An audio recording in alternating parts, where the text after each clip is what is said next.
Assalamualaikum warahmatullahi wabarakatuh. Saya Tahya Miningmilah dengan NIM 2008108039 dari kelas PAUD 3B, mata kuliah kurikulum anak usia dini, akan memaparkan sedikit mengenai pengembangan kurikulum PAUD.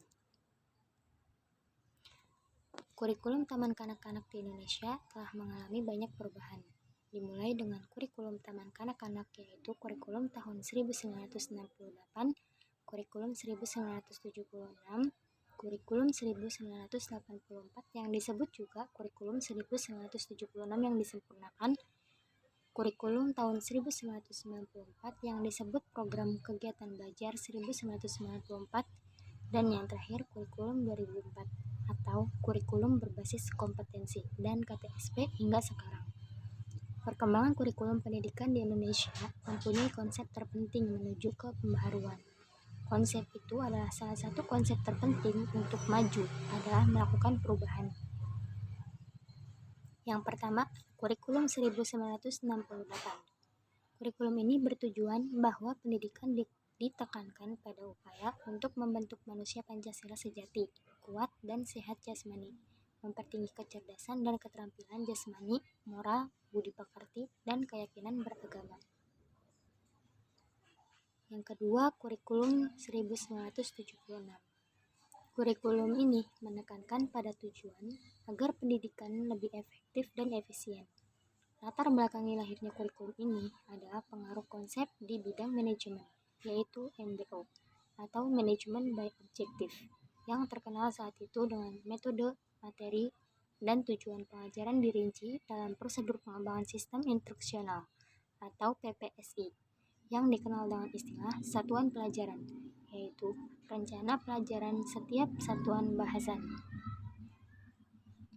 Yang ketiga, ada kurikulum 1984 atau kurikulum 1976 yang disempurnakan. Kurikulum 1984 ini mengusung proses skill approach. Meski mengutamakan pendekatan proses, tapi faktor tujuan tetap penting. Posisi siswa ditempatkan sebagai subjek belajar, dari mengamati sesuatu, mengelompokkan, mendiskusikan, hingga melaporkan. Model ini disebut cara belajar siswa aktif atau CBSA atau Student Active Learning atau SAL.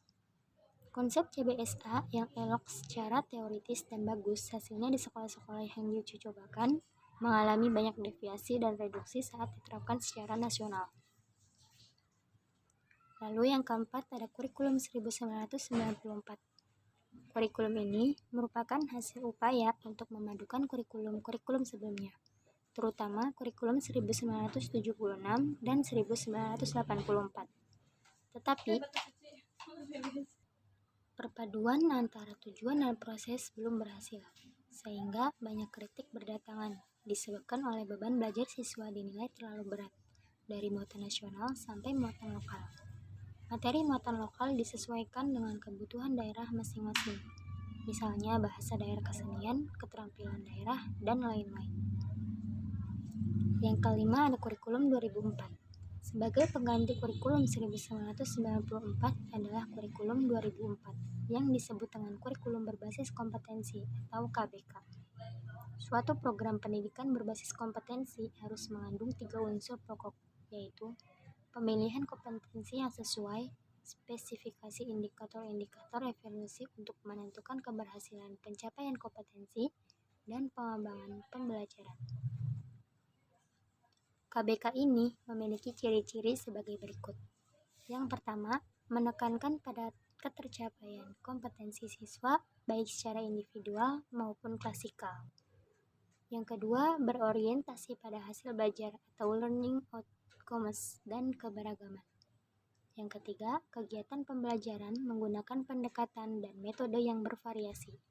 Dan yang terakhir, sumber belajar bukan hanya guru, tetapi juga sumber belajar lainnya yang memenuhi unsur edukatif.